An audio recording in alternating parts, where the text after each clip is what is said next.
Employee Podcast is brought to you by the Patterns of Possibility, where we help people make more meaningful relationships in both their personal and professional life.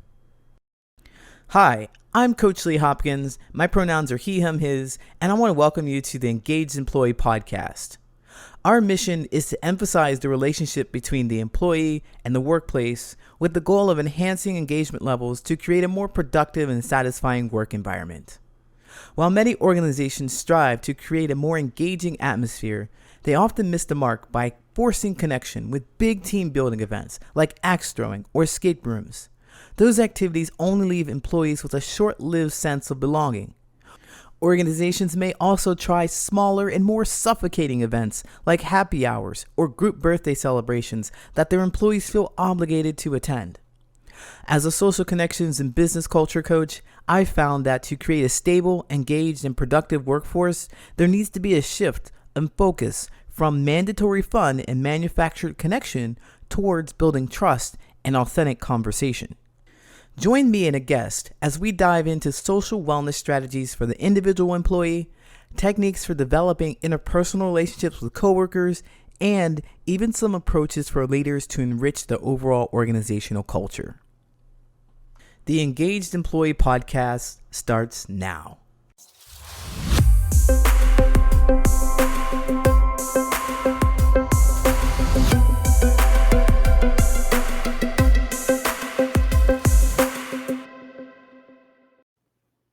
Hi, my name is Coach Lee. Welcome to the Engaged Employee Podcast. My guest today is Calley Wellborn. Calley is a seeker, student, teacher, and a guide who believes each person is purposefully created and implicitly loved. Isn't that wonderful? As founder of the Undercurrent Enneagram Consulting company, Calley combines foundational Enneagram wisdom with extensive consulting experience in corporate, nonprofit, and international mission environments. Calley uses her unique approach to support the specific needs and goals of individuals and organizations while simultaneously empowering them to cultivate compassion, deepen authentic connection, increase true belonging, and experience healing transformation. Our conversation today will be focused on wellness for the organizational culture at large. Please welcome Calley Wellborn. Hello. Welcome to the podcast. That was quite a mouthful of the things that I said. Lots of big words, lots of big experiences that you have. Yes, I love language. Etymology is one of my favorite things. So sometimes, the words can be a little too big. I get excited. It's very, very exciting. That's because there's a lot of things behind it. So the bigger the word, the bigger the experience and the emotion I think that goes into it. So I would love to learn more about you and this Enneagram. I'm super curious about how you use this to help organizations. But first, how did you get into it? Yeah, that's a great question. I had a dear friend, this was in 2010. So it's been about 14 years now. And I was traveling all the time for work at the time. And she just said, "Hey, there's this thing on Saturday you need to come to." And at that point, I was home maybe 1, 2 days a week. And I was like, okay, I'll try. And she just put her hands on my shoulders and said, "No, Calley, you need to come to this." And I was like, "Yes, ma'am." I mean, it was somebody I really honored and respected. And I was just like, okay. I had never heard of the Enneagram. I didn't know anything about the Enneagram. And then I was blessed to be in a room with about 20 people with the amazing Enneagram master, Suzanne Stabile, teaching us.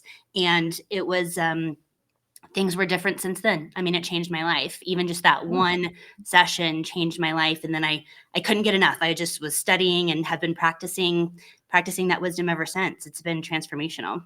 Wow, it sounds like it. It sounds like from the moment she grabbed your shoulders, "You Yes. I was must like, look me deep in the eye, promise me." yes, like, pay attention. You have to do this for yourself. Yeah. Yeah, so I'd be curious to know also, what is the Enneagram? Tell us a little more about that. Sure. I mean, it is an ancient wisdom. It's been around for thousands of years.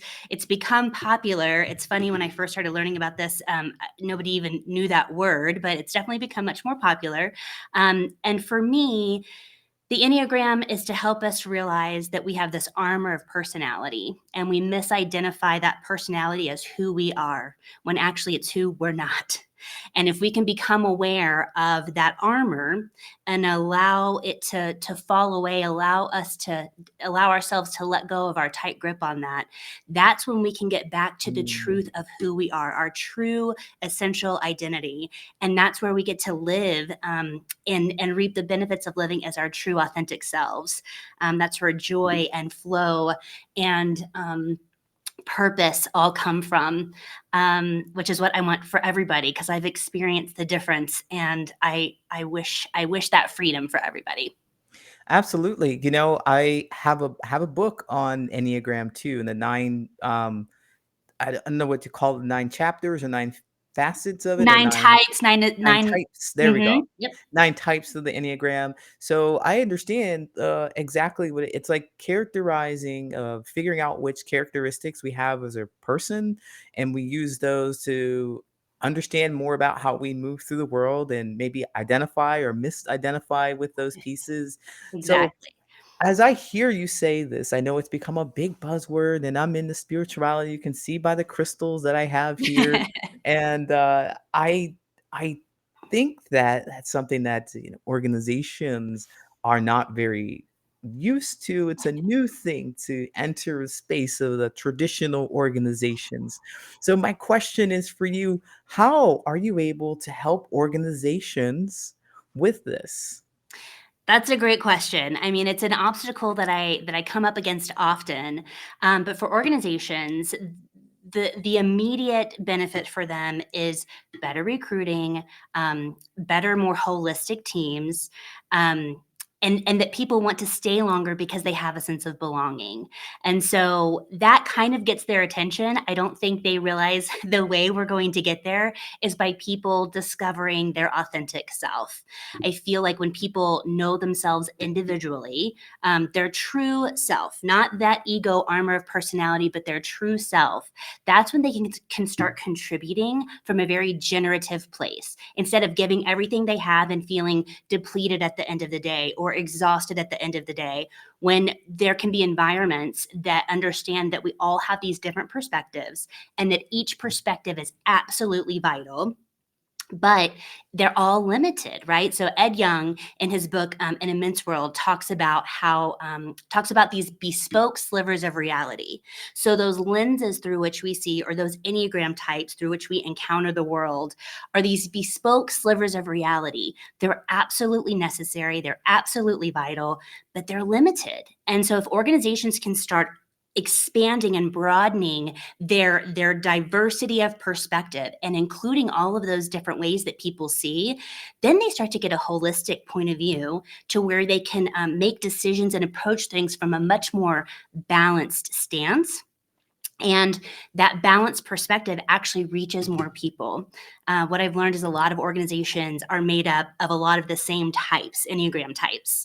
And so their field of vision of what they can do and how they can do it can be limited or restricting.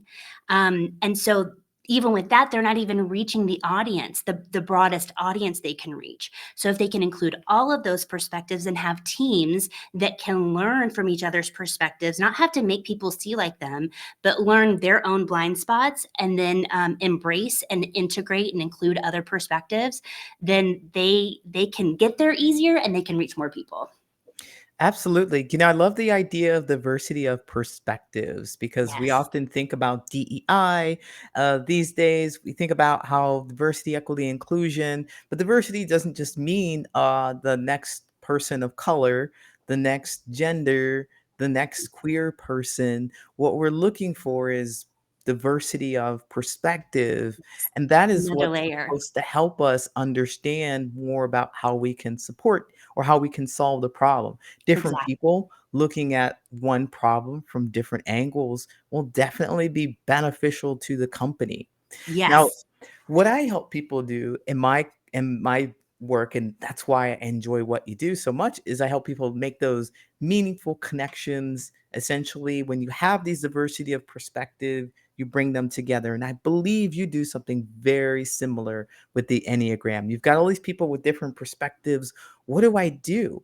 What do organizations, I know you said that they benefit in all these ways, but what are some of the ways you help organizations when they're faced with this problem? Like, I have so many people, or maybe I just have one kind of thought here. How do I fix that? How do I bring people in? Yeah, that's a great question. I think it starts with the people that you already have, and helping them to understand themselves and helping to support them as their authentic self. So, when I was in the corporate world, I worked for an amazing company. I loved what I did. I kept advancing, I kept getting rewarded financially as well as with more responsibility.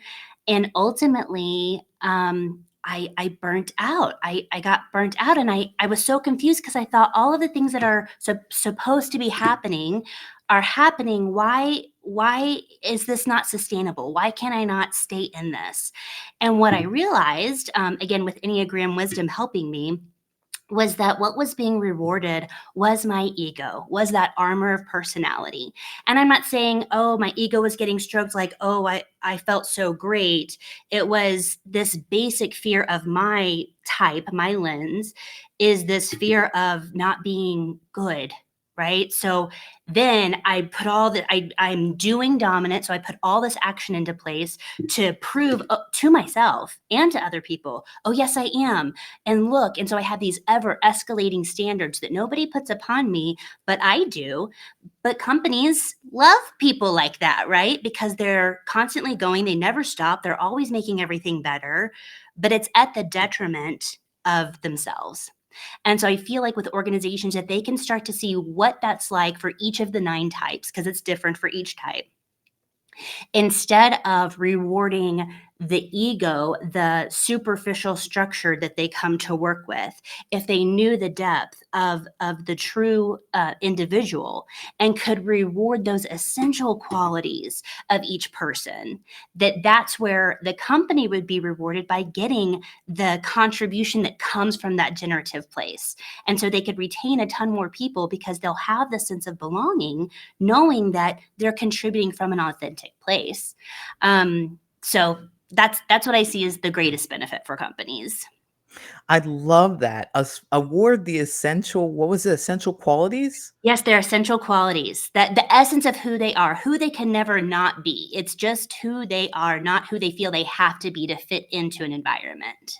I like that. Yeah, the essential qualities, because of course then I wouldn't get burned out. I would still have my desire to work really hard for the company, and I wouldn't get burned out because this just feels like it's a natural thing for me.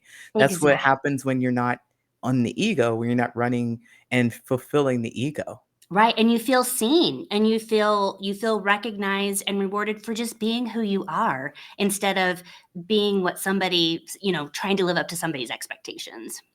Right on. So, if I could ask you one, because this is really powerful and valuable information, is there one thing that a business, an organization, a group can do to take the step in this direction to create that kind of acknowledgement for the essential qualities of a person? Is there one thing that they could do? If you could recommend, we'd love to hear it. Yeah, that's there's so much that can be done. I think it really starts with self-reflection, with self-discovery. I think it's really difficult to incorporate that on a grander scale or in a big group when you're not willing to do that kind of inner work with yourself. I think when that inner work starts of just non-judgmental self-observation, knowing what your habitual patterns of behavior are, and I think knowing the why behind it changes everything. But even knowing what they are already changes the game, Mhm. because I think it starts to give you compassion for yourself.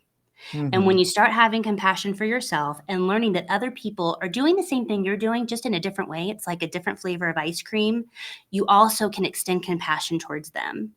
And that's when we start having that deeper connection, because we are dealing with ourselves and with each other in a compassionate way. And that's where compassionate leadership can come in. And that's where evolution really can happen within companies. But I think it all starts with that self-discovery. Absolutely. I couldn't just I'm just like over here just nodding my head like a little bobblehead, just like, yeah, yeah, yeah. All of the things that you're saying, it really resonates. And I really do believe that just like you, that you have to start on this understanding of yourself, and then it radiates outwards, compassion for yourself, so you can have compassion and understanding for other people. Yes. Wow. Wow, Callie, I could continue to talk to you for days. I'm absolutely sure.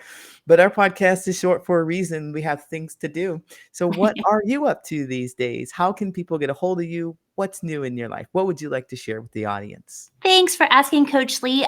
Everyone can find me at undercurrent.life. I'll usually have any specials that are going on. All of my events are listed there, or on Instagram at Undercurrent Enneagram. And I'm constantly posting things there. I have highlights for every single type, as well as the dominant centers and the stances. So if you're looking for anything particular, I try to put a lot of content there so that you can see how to integrate this Enneagram wisdom into your daily life. I do one-on-one seeker sessions. So if you are seeking to understand yourself better and for that self-discovery, then let's connect, as well as leadership training, workshops and retreats, and organizational consulting.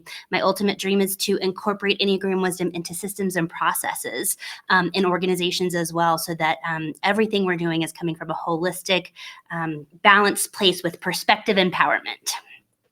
Wonderful. You do so much. And I'm very, very excited to have connected with you, learn more about the Enneagram from you, and to share this with my audience. I want to thank you once again for your time, and I will see you another time. Take Thank you, care, Coach Lee. everybody. There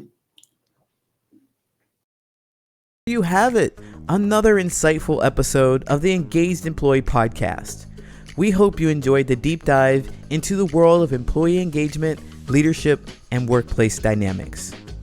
The Engaged Employee Podcast is brought to you by the Patterns of Possibility, where we help people make more meaningful relationships in both their personal and professional life. Before we wrap up, we want to extend our heartfelt gratitude to our incredible guests and, of course, our loyal listeners. Your support keeps us motivated to bring you valuable content each week. If you found today's discussion thought-provoking and want to learn more about how we can help you or your organization make more meaningful relationships, go to patternsofpossibility.com and book a friendly conversation with me. Or you can email me your questions at patternsofpossibility@gmail.com. Stay connected with us and engage with fellow listeners by following the Patterns of Possibility on LinkedIn. You can also catch us on YouTube. Don't forget to hit that subscribe button and ring that notification bell to stay in the loop.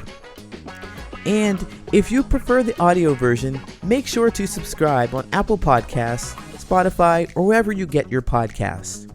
Your support means the world to us, and by subscribing, you'll never miss an episode. Thank you for being a part of our journey to create workplaces where passion meets productivity. Until next time, I'm Coach Lee. Stay engaged, stay inspired.